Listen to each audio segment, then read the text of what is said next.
Experience news first, wherever you are. Truly an international news network. News First is now available real time on the web. Visit www.newsfirst.lk from anywhere in the world. Watch news live. News First, taking Sri Lanka to the world. Chief Financial Officer of Surrendib Flour Mills, Mohammad Rial, says that the price of a kilogram of wheat flour will increase by between 8 rupees and 8 rupees and 50 cents. He said that the Consumer Affairs Authority has granted permission for the price hike. Meanwhile, the president of the Bakery Owners Association, N.K. Jayawardena, says that flour importers have informed them of a price hike. He added that Prima and Surrendib have informed him that the flour prices have been increased by 8 rupees. Now, the United National Party says that the cost of living has skyrocketed despite the official inflation rate being at a low level, according to the Central Bank of Sri Lanka. UNP parliamentarian Akila Viraj Karyawasam pointed out that the reason for this is that the price fluctuation of several essential goods have not been taken into consideration when calculating the inflation rate. Meanwhile, the Central Bank of Sri Lanka stated that during the past 38 months, it has been able to maintain inflation at a single-digit level.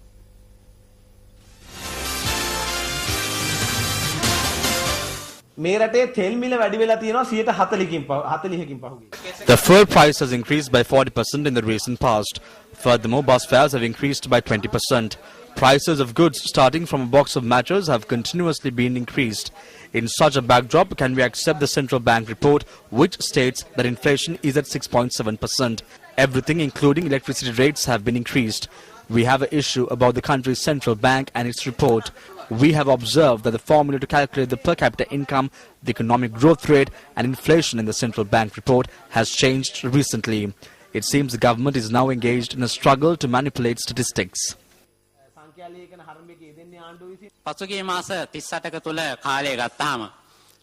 We were able to maintain inflation at a single-digit level over the past 38 months. Annual average inflation reduced to 6.7%. Furthermore, the core inflation reduced to 4.7%. The core inflation has been calculated excluding energy, fresh food, transport, rice and coconuts. Moreover, when we look at the inflation rates in 2012, there was a decline in inflation in January and February. This figure has increased to 5.5% in March.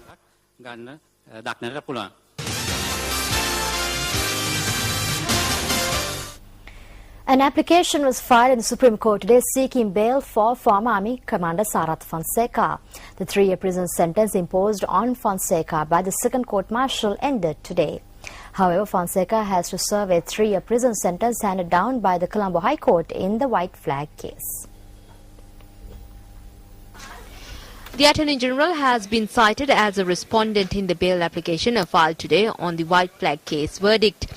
The bail application states that the verdict delivered by the High Court on the white flag case has many flaws and it has disregarded legal points on a number of instances. The former Army Commander in his bail application also states that one judge out of the 3 judges that presided over the case had cleared him of all charges and released him, but the other 2 judges found him guilty of all charges and imposed a 3-year sentence. The bail application notes that an appeal has been filed against this verdict and the case is to be taken up before a 5-judge bench. Former Army Commander Sarath Fonseca has requested that his bail application be considered on the same day the white flag case appeal is taken up, which is next Wednesday. Notice has been issued on the officer in charge of the Special Investigations Unit of the Midihana Police to be present in the Colombo Magistrates Court on the 14th of May. Now, notice was issued as no action has been filed against 3 individuals, including journalist Susil Kindelpitia, over the charge of possessing a firearm and threatening a woman.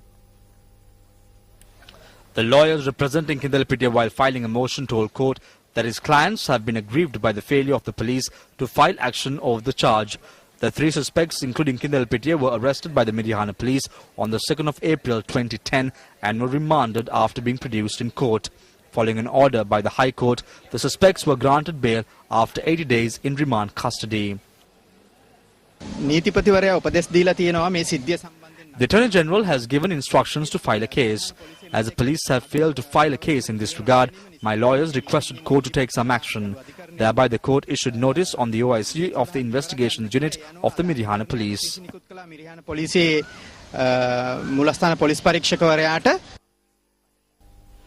A group of Sri Lankan fishermen who were rescued by a Spanish naval vessel from the custody of Somali pirates arrived in the country today from Tanzania. A group of people, including relatives, were present at the Bandar Naik International Airport to welcome the fishermen who had been in the custody of Somali pirates for over 6 months. These fishermen had set sail on the 28th of September last year on a multi-day fishing trawler called Nimesha Dua.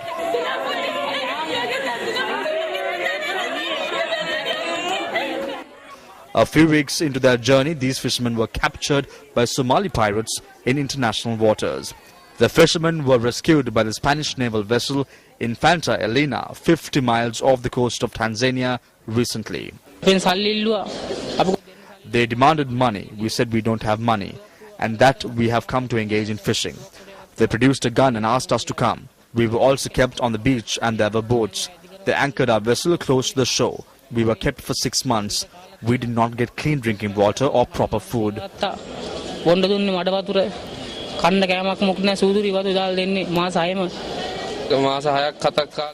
We were not allowed to speak to our relatives for 6 months. We were helpless. We almost died.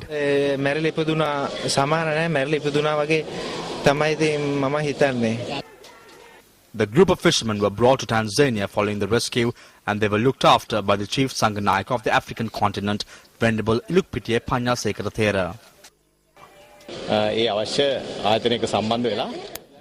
By communicating with the relevant authorities, we were able to free these individuals. So far, 941,000 rupees has been spent on them.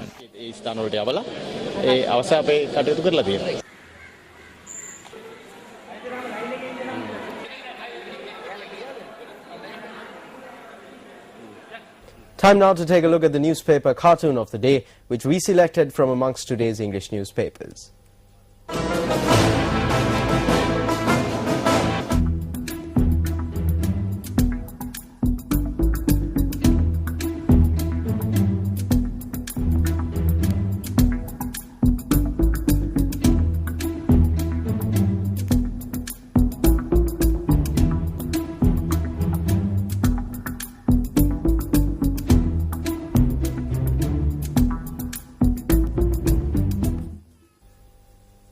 And up next is our investigative journalism segment, Action TV.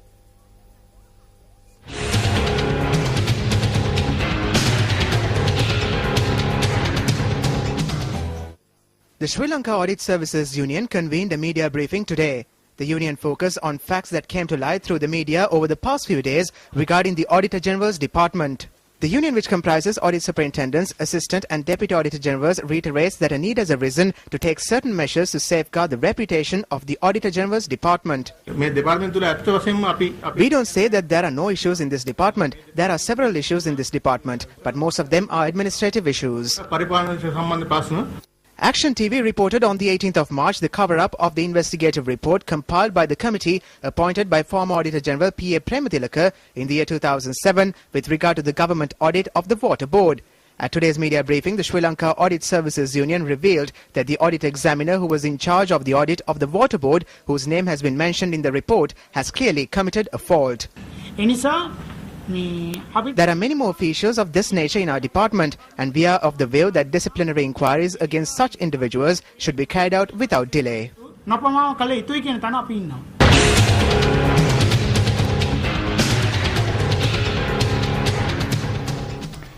Chairman of the Committee on Public Enterprise, Senior Minister D.W. Gunasekara says that state revenue has witnessed a decline. The minister made this comment at a workshop organised by the Ministry of Parliamentary Affairs for Divisional Secretaries in the Western Province.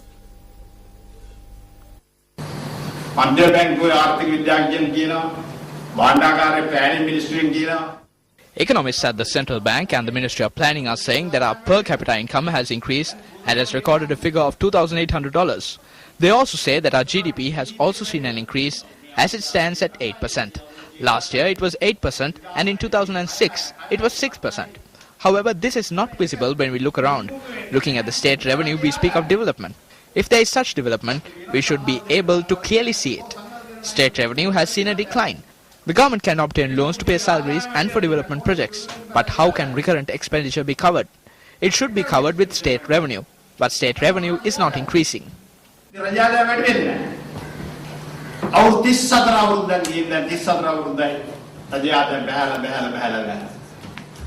minister also spoke about the actions of certain ministers.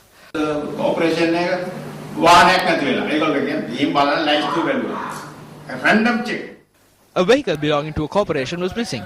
When we randomly checked the list, the vehicle was missing. Then it transpired that the former minister had taken the vehicle but has not returned it. That was a brand new van and the minister had used it for 8 years. I questioned the minister and wrote to him, but there has been no reply to date. Good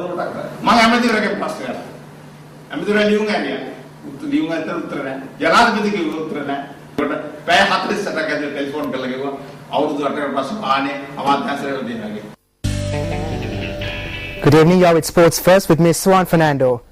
National badminton champion Niluka Karunaratne is currently ranked 50th in the international badminton rankings.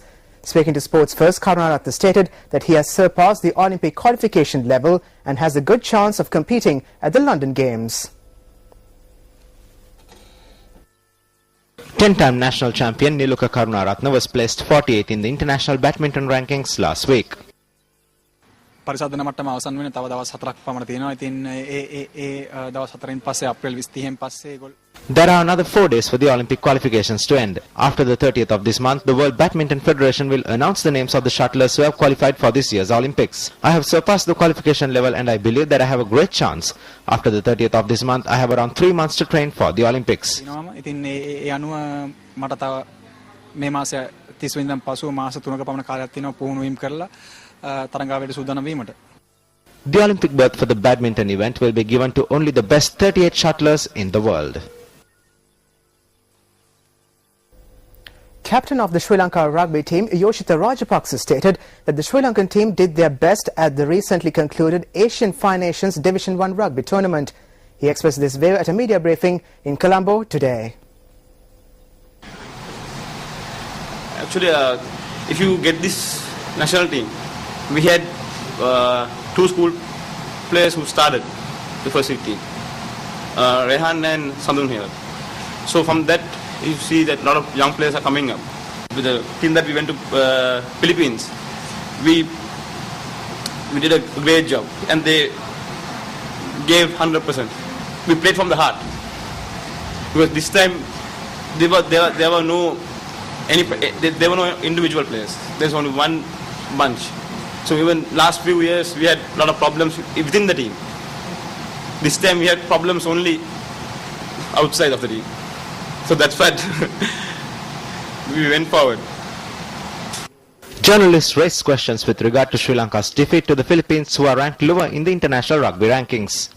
Philippines කණ්ඩායම අවුරුදු 3ක් එකදිගට The Philippines team worked their way up from lower divisions within the last 3 years. They have a lot of overseas players. In fact, all 15 are overseas players. Also, you cannot judge which team will beat the other in a match by their ranking.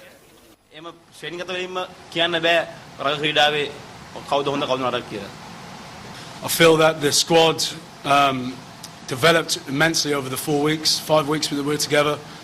You know, I must say I'm very proud of what they accomplished. But on the other side, I'm very disappointed that we actually didn't come back as champions, because I really truly believe that we had a squad that could have achieved that. And on that note, we wrap up this edition of Primetime News. As always, it was an absolute pleasure having you with us. If you want to read up on any of the stories that we had tonight, you can visit our website at www.newsfirst.lk. I'm Nadim Majid. And I'm Krishna Panditharatna. Good night.